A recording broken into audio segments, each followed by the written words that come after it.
Well, welcome everyone. We're delighted to have you all here tonight as we kick off another season of online programs at Friends. If you're new here, Friends is an almost 40-year-old organization dedicated to the architecture, legacy, livability, and sense of place of the Upper East Side. I am Laura Sakin, Manager of Preservation and Outreach, and the one responsible for making sure that our meeting goes smoothly here tonight. As a reminder, please keep your videos off throughout the lecture. You will also be muted and unable to unmute yourself. If you'd like to ask a question, please do so on the chat. And now we're back with Back to School with historian and Friends Public Program Consultant, Lucie Levine. Lucie, it is yours. Thank you so much, Laura. Hi, everybody. What a joy to be here with you this evening for Back to School on the Upper East Side. It has been a long year since we've been able to be in our school buildings. And so in honor of returning to in-person learning, we at Friends are so excited to share this talk with you.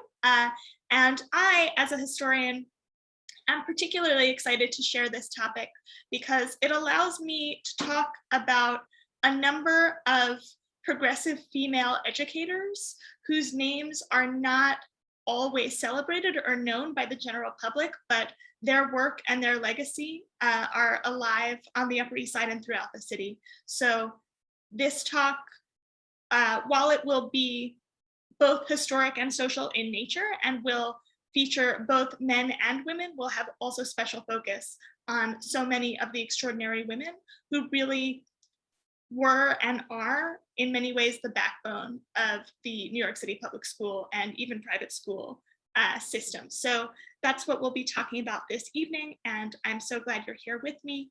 I'm so excited to answer questions. I would be so grateful if you put them in the chat, but please know I'm more likely to answer them at the end of this talk instead of as I am moving through it, only because I don't want to interrupt by clicking on the chat, just because I think it makes it more difficult for people to follow along. But please do pop your questions in as they occur to you, and I promise I'll address them all. So thank you so much, and let's get rocking.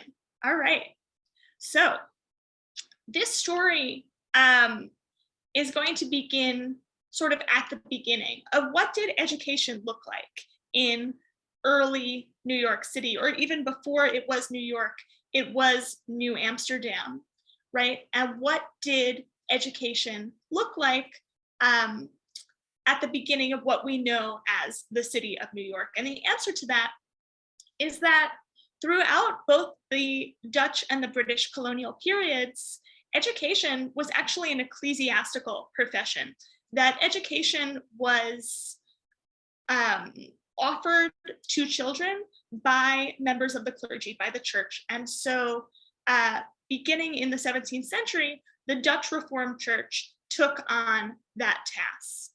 As the century moved forward, in 1787, the Manumission Society, the New York Manumission Society, which was one of the first abolitionist organizations in New York State, started the African Free School movement. And that movement began, as I said, in 1787 and was not actually fully abolished until 1900. So there were actually segregated African schools in the city of New York until 1900, although the African free school movement was subsumed into the larger free school movement in the 1850s. So the free school movement had a number of advocates, but the most famous was DeWitt Clinton, who would be both mayor of New York City and governor of New York State. DeWitt Clinton, I think, is best known for being the driving force behind the Erie Canal, which made New York City the fulcrum of world trade and allowed our harbor, New York Harbor, to make New York City into the most dynamic port the world had ever known at that point. And so when we talk about the role of DeWitt Clinton in our city, very often that's what we discuss, is his role in the creation of the Erie Canal. But we can also speak about him in this context as a driving force of the free school movement. He was president of the Free School Association, and he was also head of the New York Bible Society. And those two things went hand in hand, because in general, education in New York City in the 19th century, well, in the 18th, 17th and 18th centuries, as we saw, but also into the 19th century, was mostly the provenance of ecclesiastical denominations, whether it be Dutch Reform, whether it be the Jewish free school movement, whether it be Quaker educators.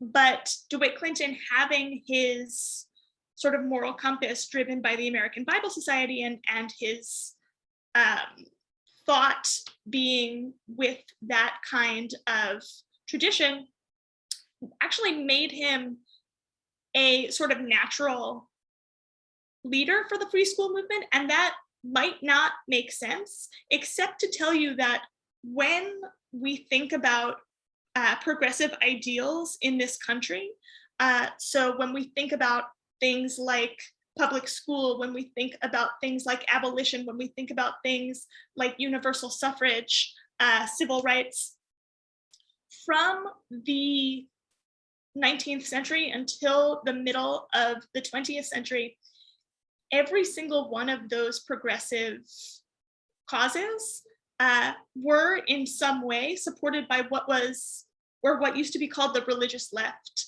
particularly by members of the clergy, by people of the Quaker faith in particular. And that's because it was this notion of the equality of the soul and the idea that all people are equal in the eyes of God. And so when it came to universal public education and the Free School Society, the moral imperative to educate all of the people, what were known as the whole people, regardless of class in particular, or even of creed, was very much at the heart of the free school movement, although it was still a racially segregated situation, because we had the African free school movement, and then we had the free school movement, which by its name, while it doesn't say the white or Caucasian free school movement, that was ostensibly what was going on. And it wasn't until really the 1850s that you had any type of integration at all in New York City public schools. But this idea of sort of a consolidation of what it would mean to fall under the banner of public schools, we can say that in 1842, we have the consolidation of the New York City Board of Education, which will become later the DOE, the Department of Education. But when it's founded as the Board of Education. And as you know, if any of you have ever dealt with municipal bureaucracy, you will know that things like the Board of Education, the original Board of Health, these all fell in the 19th century under the auspices of Tammany Hall politicians. And so you had people like Boss Tweed stocking the Board of Education with his cronies. You had Boss Tweed in particular being in charge of the fund for school furniture. There was a particular school furniture fund. And so if you didn't give kickbacks to Boss Tweed, you couldn't get chairs for your school. It was a very tit for tat kind of situation at the Board of Education. But when it comes to this municipal board, this Board of Education, the question then arises, if you have a municipal structure, if you have an agency of the city of New York, then the question is, okay, who is going to be employed by that agency, and what are the conditions of employment, right? When you are having schools being administered by the church, for example, as the collegiate school, for example, was founded by the Dutch Reformed Church. And as I had mentioned, all of the schools in New York City really prior to the free school movement were ecclesiastical institutions. So in those cases, those schools would be, or conditions for being employed at those institutions would have to be under the auspices of the church, and the church could choose, what was an appropriate curriculum, who was an appropriate instructor, so on and so forth. But when you have now, in 1842, you have a municipal agency, the question is, okay, what are then the standards for being employed by that agency? What does it mean to be a New York City public school teacher?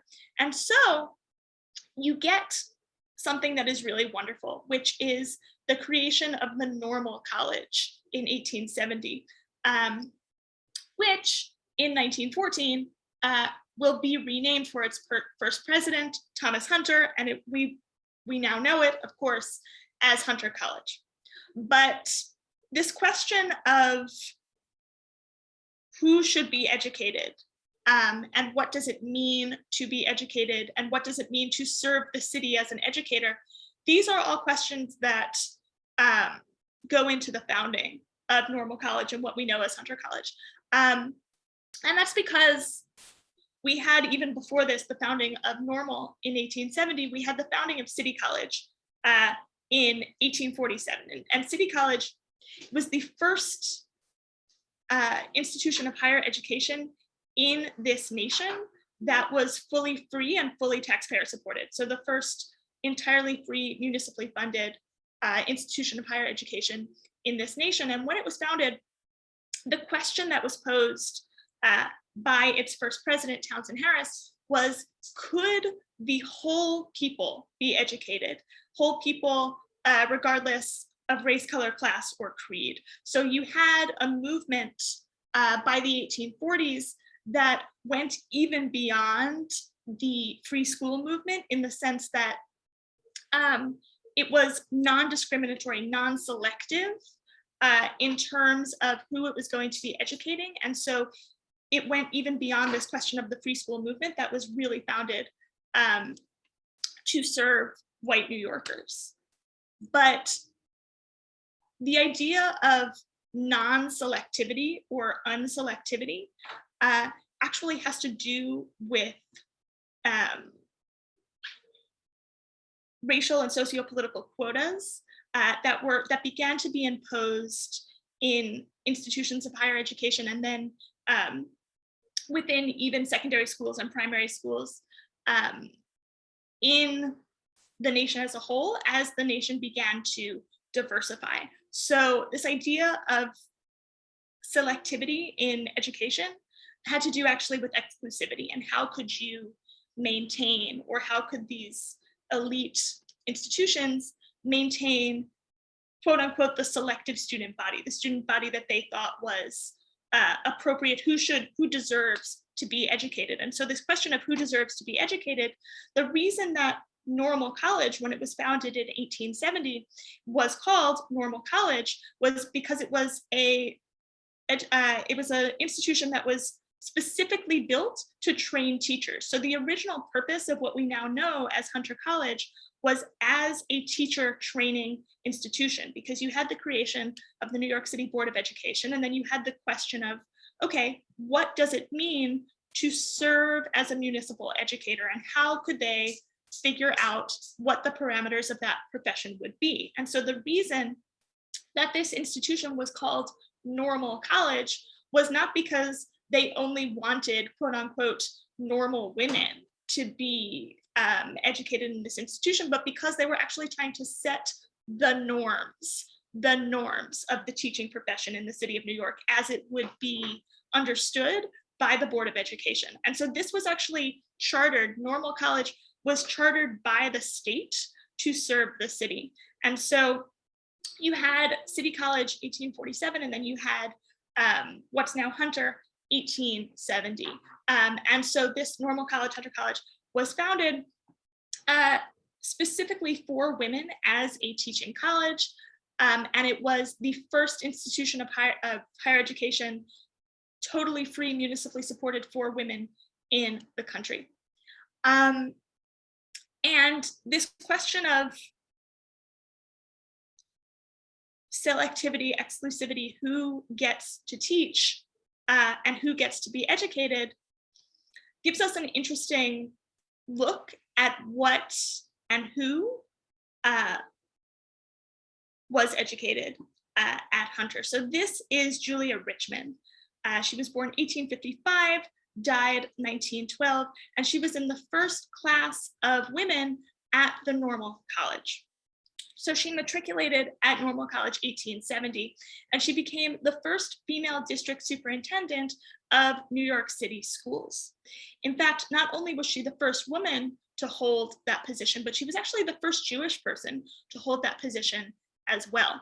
And the reason, again, she as a Jewish woman would have been able to matriculate at Hunter College at all is because of this idea of non-exclusivity, non-selectivity, not meaning that Hunter or City College was not operating at what we would think of now as a selective standard in terms of meritocracy, because certainly it was. It became known as the Harvard of the proletariat, but because it was not making its selections based on race, color, class, or creed, but actually on merit itself. And so people who would have been excluded, literally not selected for other institutions, could and were educated at the normal school. So that's Julia Richmond, and we see her legacy even today. This is the Julia Richmond Educational Complex at 68th Street and 2nd Avenue. Now, when this building was built, it was built as Julia Richmond High School, but in 1994, it became an educational complex. So it now hosts a number of discrete small schools within this building itself. But I want you to look architecturally at this building. So what we're seeing here is the pediment, right, and the columns. So what we're looking at is accents of the classical revival. And this question of why would you see this type of architecture on a school building? In fact, why do we see so often the notion of classical revival in our school buildings? And this has to do with the perceived role of public education in city life and in national life. So the idea in New York City and in the nation as a whole is that public education is, we can see it here, knowledge is power, is that public education is what makes our city great, what makes it fair, what makes it democratic. And so the building reflects that, the notion of the ancient world as the cradle of democracy. And so you have the classical revival style as a reference to the democratization of knowledge, the democratization of the city, and then also the idea of citizenship, that public education from its founding was a question of who is worthy of being a member of the public. What does it mean to be a member of the public? And if you are included in the idea of we the people, right, the public, then you are part of our democracy. And so it's the idea, public education is training people for civic life, training people to be part of the democracy, to understand what American democracy means, right? And what literally American power means. And in this case, knowledge is power, and that's the goal. And so that then is the goal of democracy. And we can see that in the architecture itself. So buildings look the way they do for a reason, right? Architecture is ideology, always. And so this idea of architecture being ideology is really interesting when we come back again to Hunter College, right? And the notion of, this is Thomas Hunter Hall. This was built 1911 to 1913 and is now the oldest standing constituent component of Hunter College. Because the building that I showed you just a few slides ago, so if we go back, which this was completed in 1873, no longer stands, but it was built on Park Avenue. So the college was founded in 1870 and has stood on Park Avenue since 1873. But the oldest component building of the Hunter College campus is this. This is Thomas Hunter Hall, finished 1913, designed by C.B.J. Snyder, Charles B.J. Snyder. And again, buildings look the way they do for a reason. So Charles B.J. Snyder is responsible actually for more than 100 public schools in the city of New York. And very often he built in the collegiate Gothic style at the turn of the century. So we can see this. His other enduringly famous structure, there are so many, but this one is exceedingly famous. And so of course, is Erasmus Hall High School on Flatbush Avenue in Brooklyn. But you'll notice if you've seen that structure, and surely you've seen this one, is that they look very similar, right? Because they're both in this collegiate Gothic idiom. And the reason that they are is that when this building was built, there were two things going on. One was that New York City was in the throes of a major wave of immigration, right? From 1880 to 1920. More than 20 million people made their way through New York Harbor to the United States.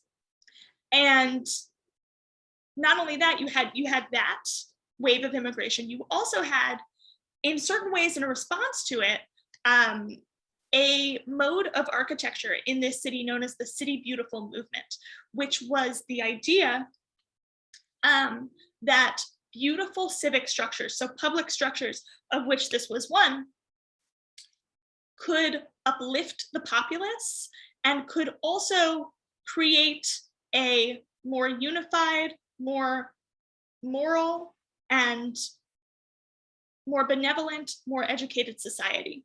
And so the idea of architecture literally teaching us, giving us an education before we even step into the building itself. So we know that this is an educational building, that learning goes on inside of this building, but the architecture itself is teaching us who we are and who we should be. And the reason that this wave of immigration coincided with the City Beautiful movement was that the idea was that architects, city planners were going to teach new Americans, the newest New Yorkers, if you like, what it meant to be a New Yorker, what it meant to be an American citizen, what it meant to be a member of the populace. So the idea of the collegiate Gothic and this, the might and power of the Gothic idiom, and the idea of almost worshiping the state, if you like, that the state supersedes the church or supersedes any kind of religious affiliation one would have had from home. If one is coming from abroad with quote unquote old world sensibilities, right? That if one is now afforded public education in New York City, then one can, and this building would say, the architecture of this building would say, should let go of the allegiance to a foreign government, a foreign church, a foreign way of life, and let one's desire for submission, right? If we submit to God, if we submit to the church, instead of submitting to God or to the church, we can look at this building and we can say, okay, I will submit to American civics, right? That the idea of American citizenship, American public education will be the new ideal, right? To which I will aspire and of which I will worship. And you can see, right, then the idea of separation of church and state, that the idea of the democratic whole, the whole people, the education of the whole people can then become the object of idolatry, like that the idea of democracy is what we worship, right, is really the structure of this building. And that's what this building, that's what the collegiate Gothic teaches us if we're looking at architecture as a form of like pedagogy in space, if you like. Now, speaking of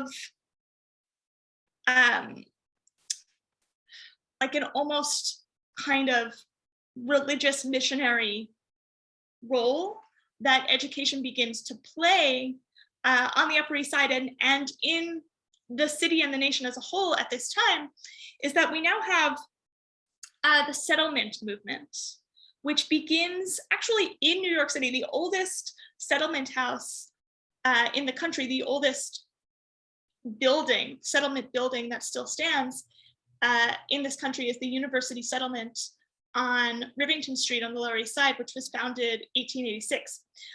Lenox Hill Neighborhood House, as you can see here, was founded 1894. But the idea of, at the turn of the century, you had the settlement movement, which was generally college-educated women, men too, but more frequently women, would literally settle. So settlement houses would literally settle in working class areas of the city and open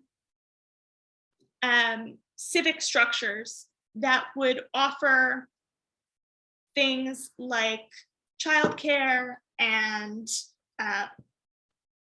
kindergarten classes and sewing lessons and cooking classes and camp facilities and child rearing classes to members of immigrant communities, to not only offer services to underserved communities, but also, again, to facilitate this idea of assimilation into American life.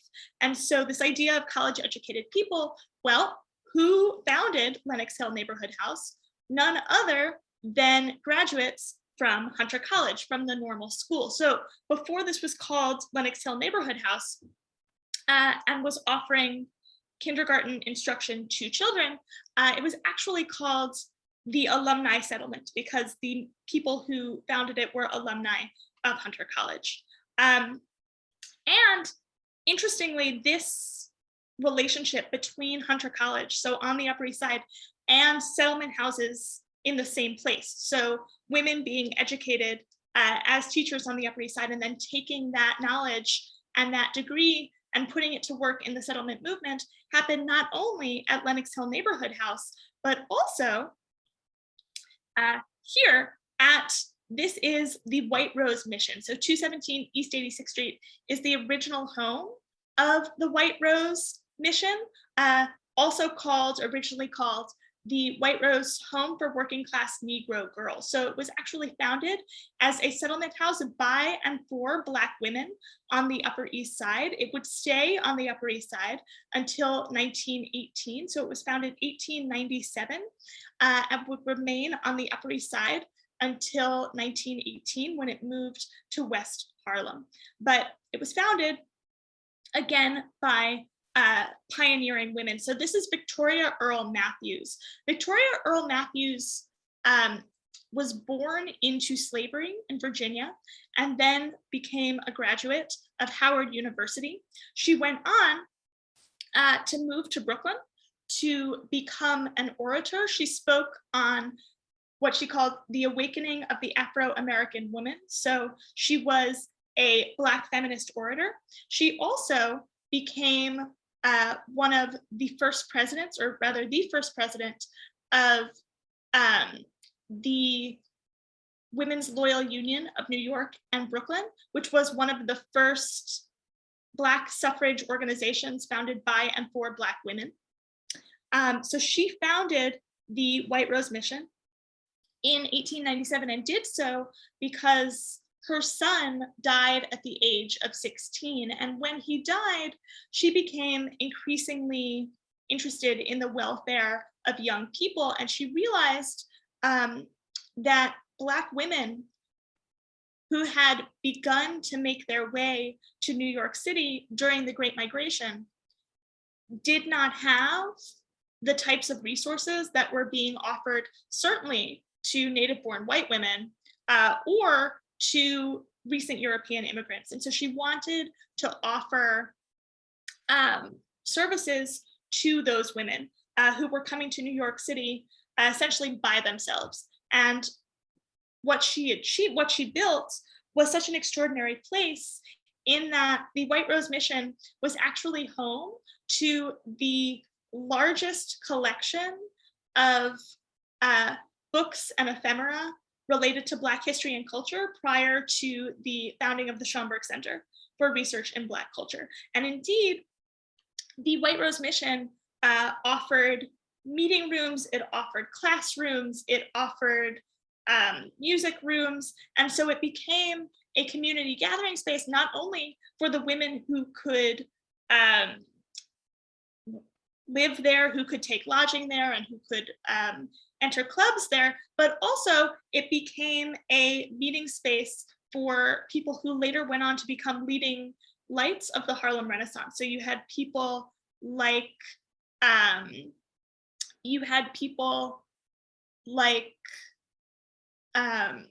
Langston Hughes giving readings at this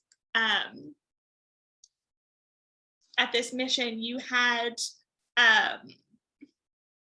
a number of Black orators, Black musicians, Black writers coming to speak and to give classes on Black history and culture. And so when Victoria Earl Matthews died in 1912, the stewardship and administration of the White Rose Mission passed to Frances Reynolds Keyser.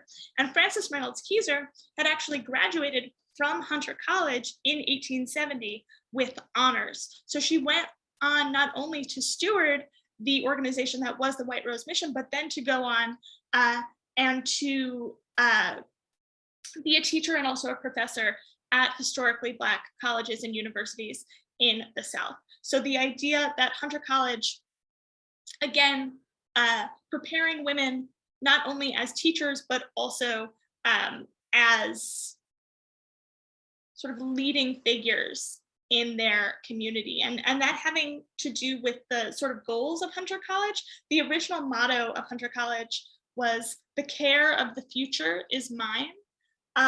And today that's actually still the motto of Hunter College High School. But this idea of women in particular creating new futures, or creating or facilitating positive futures for future generations, I think is something that we see when we look at the role of women in education in New York City and beyond. But this idea of suffragists, and we just saw that both Frances Reynolds Keyser and Victoria Earl Matthews deeply involved in Black women's suffrage organizations. But when we look around us at the educational institutions on the Upper East Side, we can see that they certainly were not the only ones. So we have PS6, 45 East 81st Street. This is the Lily Devereux Blake School, which was actually founded by her daughter. And you might ask, who was Lily Devereux Blake? Well, I will tell you. So Lily Devereux Blake was a leader in the New York Women's Suffrage Association.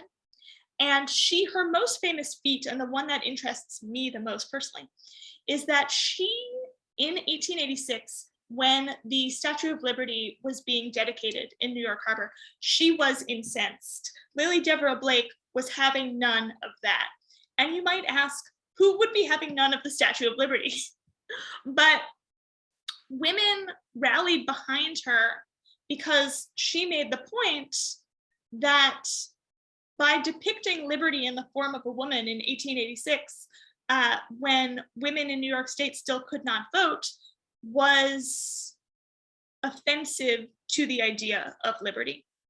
And so in October of 1886, when the Statue of Liberty is being inaugurated or dedicated in New York Harbor, Lily Devereux Blake rents a barge, and she and a number of other women in the New York Women's Suffrage Association take to this barge with banners, and they have a treatise that they've written, and they say to the public as this major celebration is happening, how dare you? How dare you depict liberty in the form of a woman when not one woman in New York State is free because not one woman in New York State can vote in 1886. And indeed, women in New York State will not get the right to vote until 1917. But this idea of women active in the women's movement who are also active in progressive education circles continues on the Upper East Side. We're going to see this over and over and over again. Here we have Birchworth and Lenox School. Now, this was founded principally in 1916 by the great Jessica Finch, who founded the Lenox School, and there was a merger. But her Lenox School in 1916 was founded because she was both a socialite and a socialist. So she had so many roles on the Upper East Side. She's so interesting to speak about because she had so many sort of disparate roles on the Upper East Side. But if we think about her life and the Upper East Side more holistically, we can see that they actually all go together.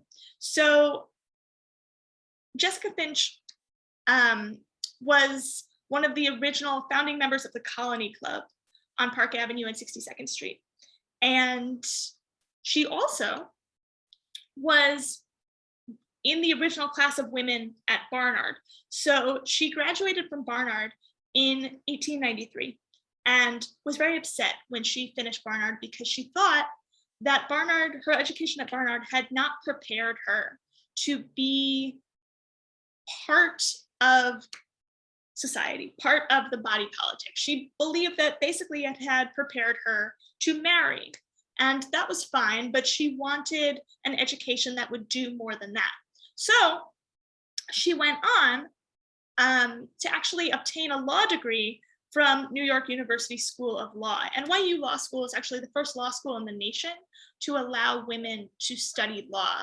So the first women to matriculate first at the women's law class in 1890, and then as degree granted students, the first class of women to get LLBs from NYU graduated in 1893, but Jessica Finch graduated 5 years later, 1898, and she graduated the same month that she gave birth. So she got a law degree. She got a law degree and had a baby all in the same month. And after she graduates, she wants to found a school that will do for her students what Barnard did not do for her, which is that she wants to found a school that will prepare women for, or girls in this case, because it's a secondary school. She'll also found Finch College. So in that case, she's educating women. But in this case, students to be what she called actors with a social conscience, right? That she wanted her students to have a stake in and a place in the world. And so this idea of education for the public good was something that she was very much interested in, and something that goes back again to this idea of the religious left and the idea of education being principally a clerical kind of pursuit, this idea that it's coming from this idea of the equality of the soul, and that if everybody is equal and everybody is deserving of an equally rigorous education, then also everybody is equally deserving of being an actor in society. And if that is true, then how do you facilitate that? And that's the question that Jessica Finch has and that she's trying to answer in the curriculum that she devises. And when she does, she will actually ask a number of British suffragists, so a number of women who were active in Helen Panker's social and political union in Britain, to be teachers in this school, which they did. But the idea of the vote, the idea of suffrage is going to be very much a part of Jessica Finch's life, because not only in the 1890s and turn of the century, when she is being educated at Barnard and NYU, and then founding the Colony Club in 1903, and then founding this school in 1916. She's also founding, actually at the Colony Club itself, the Equal Franchise Society, which was a women's suffrage organization. So again, this idea of feminism and educational progressivism going hand in hand. And when we think about the way that progressive politics and education often intersect with the feminist movement, we can remember gratefully that it was New York City women teachers, in fact, the New York City Women Teachers Association, that pioneered the slogan, equal pay for equal work, in 1906. So when we think about what it means to be a member of the body politic, to be a beneficiary of we the people, of public education, of public funds, of public this and public that, the idea of equality manifests in so many ways when we're talking about education in New York City. Okay. Now again, speaking of suffrage and Helen Pankers, Helen Pankers is not related to Helen Pankers, but Helen Pankers is very important to our discussion because she was founder of the Dalton School. And the Dalton School is based on Helen Pankers' Dalton Plan. And Helen Pankers had actually been taught personally by Maria Montessori. So she was taught in Italy about this very holistic, child-centered education from Maria Montessori. And Helen Pankhurst herself will actually be, from 1913 to 1915, Helen Pankhurst will be responsible or in charge of all of the Montessori schools in the United States of America. And so this idea of women, even internationally, having this role in progressive education, which she does. And so the Dalton Plan, which is still sort of the governing ethos of the Dalton School, is that education will be tailored to each child individually, that children do not learn in a vacuum and they do not learn by rote ways of pedagogy, but that they learn when education serves their needs as best it can. And so that's something that Dalton still ascribes to and is still part of the way that the school functions. And again, Helen Pankhurst is not the only kind of pioneering woman who's founding a private school in New York City and on the Upper East Side in particular. So here we have Clara B Spencer, the namesake and the founder of the Spence School. Clara B Spencer was a pioneer in so many ways. One, that she was actually an open lesbian, or was living in what was then called a Boston marriage with her partner. They actually lived within the school complex together with their children. So they each adopted 2 children. So it was a family of 4 children. And she was very active in the movement for adoption of children, in particular international adoption of children. So at the turn of the century, she was instrumental in the idea that couples or women who wanted to adopt children could do so from overseas. In her case, she adopted children from Britain. But it was the notion that at the turn of the century in America, something began to change with the idea around child labor and child's education, and what it meant to literally be a child in America was really changing. We can say that change takes place in a lot of ways in New York City, not in particular necessarily on the Upper East Side, but we can say that in 1903, for example, the Henry Street settlement will actually open what is the first municipal playground in the city of New York, run, of course, by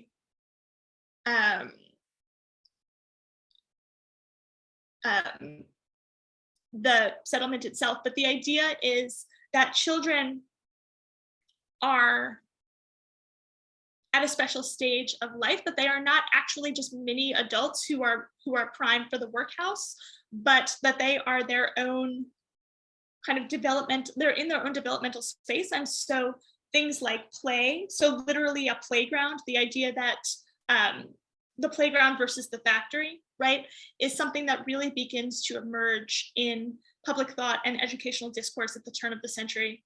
And also the idea that if one is to adopt a child, that that child would be part of the family, as opposed to basically hired or indentured help.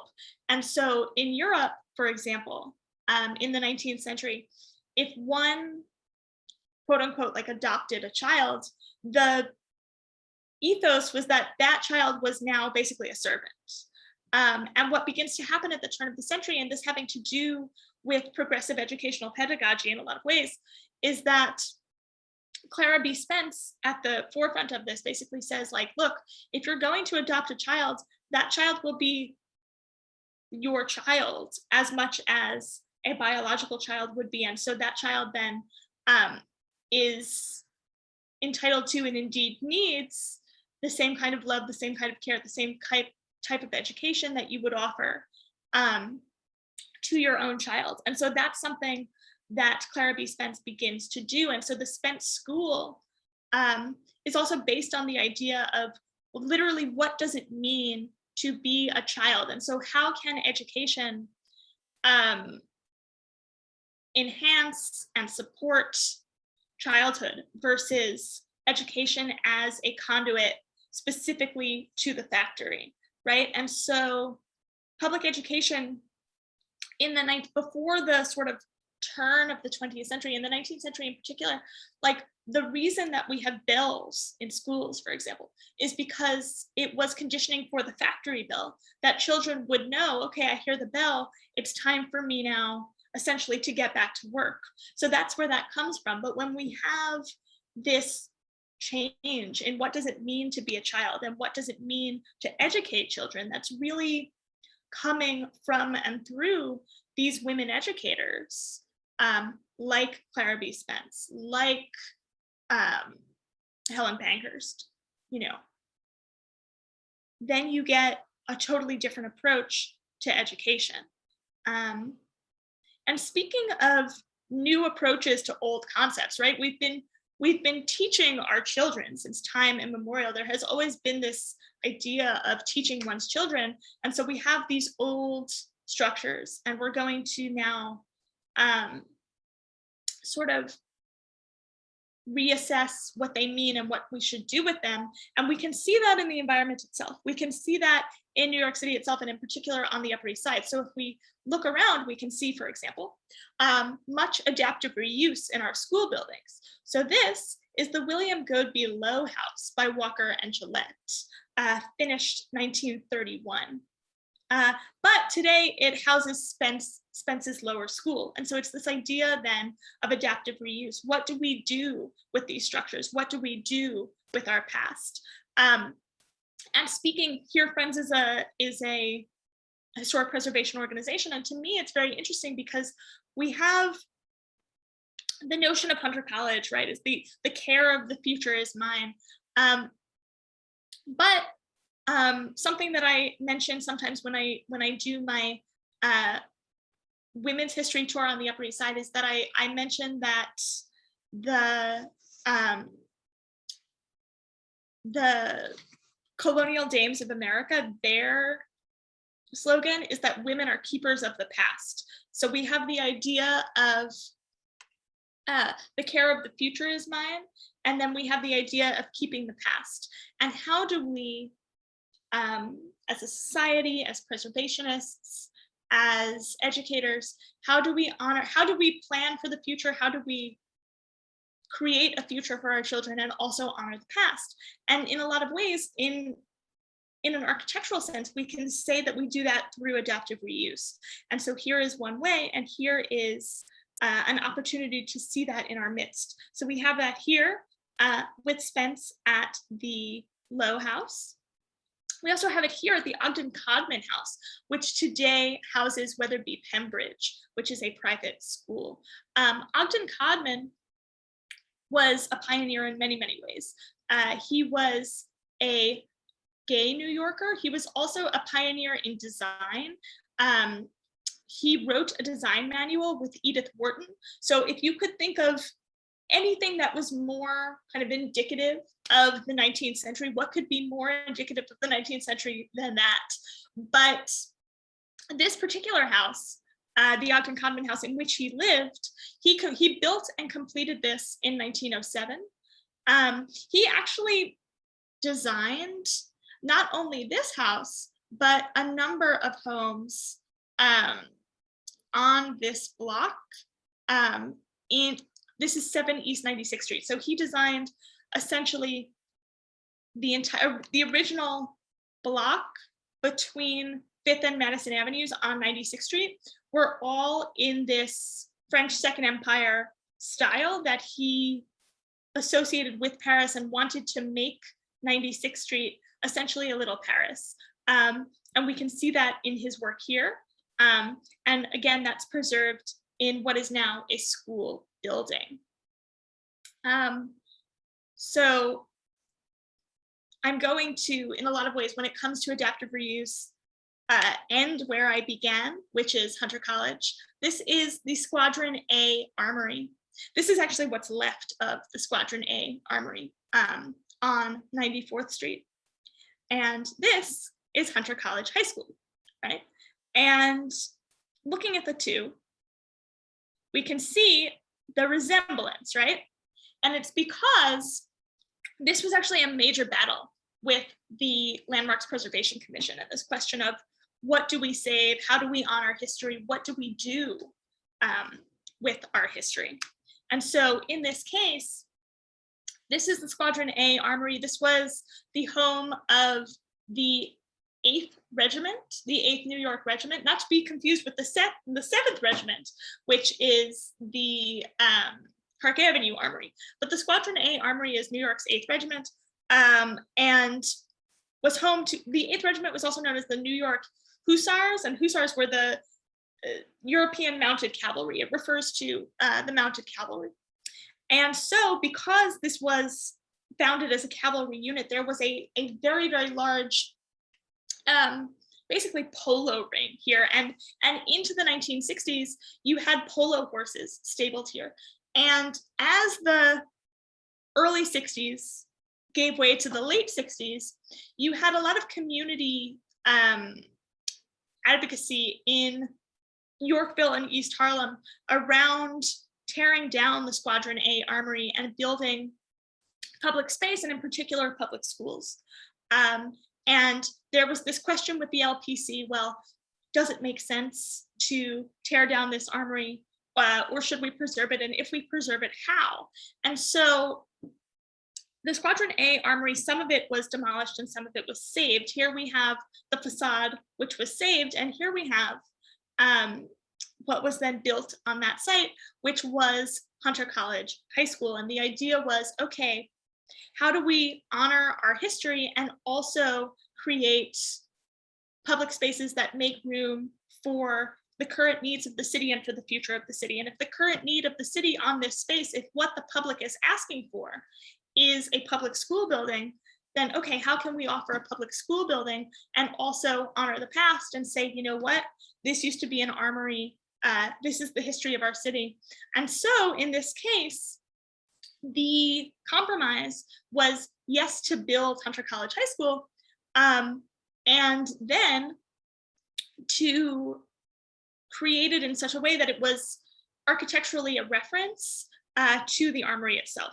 So that's why we have this relationship here. And so from its beginning, right, we have with the idea of Hunter College really a transformative institution on the Upper East Side, telling us that the care of the future is ours. But when we look at its role in preservation in New York City, we can also say that it cares for the past as well. And so as somebody who cares for the future and the past of this city, I hope I've offered you an interesting talk this evening. That's it for me. I'd love to answer any questions you might have. So I will cease to share my screen so we can chat, and I will hop over to the chat and see if you've got anything. And if there's anything you'd like to ask, you can also just unmute and ask me. Thank you so much, Lucy. This was great. I'm very amazed about how much you got into this lecture. There's just so much good information. I have a few questions on the chat. Of course, you can see them, but I'd like to remind everyone, if you'd like to ask a question, like Lucy said, send it over on the chat and Lucy will take some time answering them. So go ahead, Lucy. Let's see. So I see at the entrance of Julia Richmond High School appears knowledge is power. Yes, that's true. Do you know where the collections and archives of the White Rose Mission went? Yes, they're now at the Schoenberg Center for Research in Black Culture.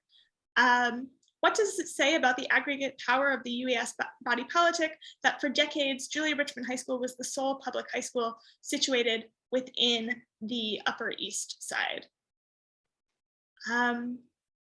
You know, I think what's interesting is that it was a question of who was going to be educated in the public schools and what were the choices available to people both living on the Upper East Side and outside of it.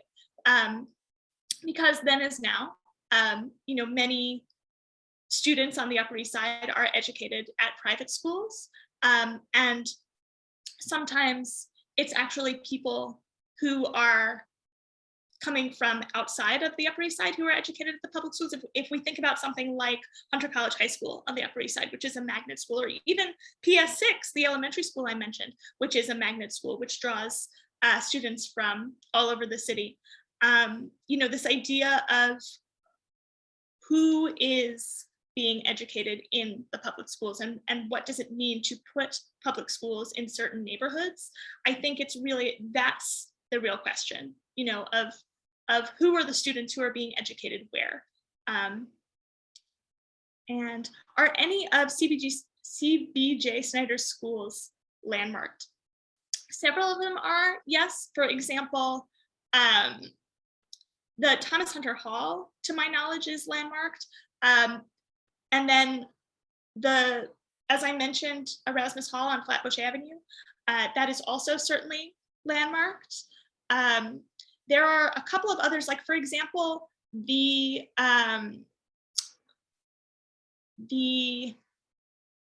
school that is now the educational, that is now the arts complex on, I want to say like 105th Street, if that's correct. That might not be correct, but which is now an arts campus in East Harlem, which gives artist housing to makers of all kinds, is not only recently refurbished as that, but is also landmarked as well. Let's see, it looks like those are the only questions, but if you have any others, I know we're at 7:01, so we've reached the top of the hour, but if you have any others, I would so love to answer them, and it's been such a pleasure. It has been a great pleasure, Lucy. This is the best way we could have kicked off our new season of online programming. I'd like to remind everyone that this has been recorded and will be up on our website as soon as possible.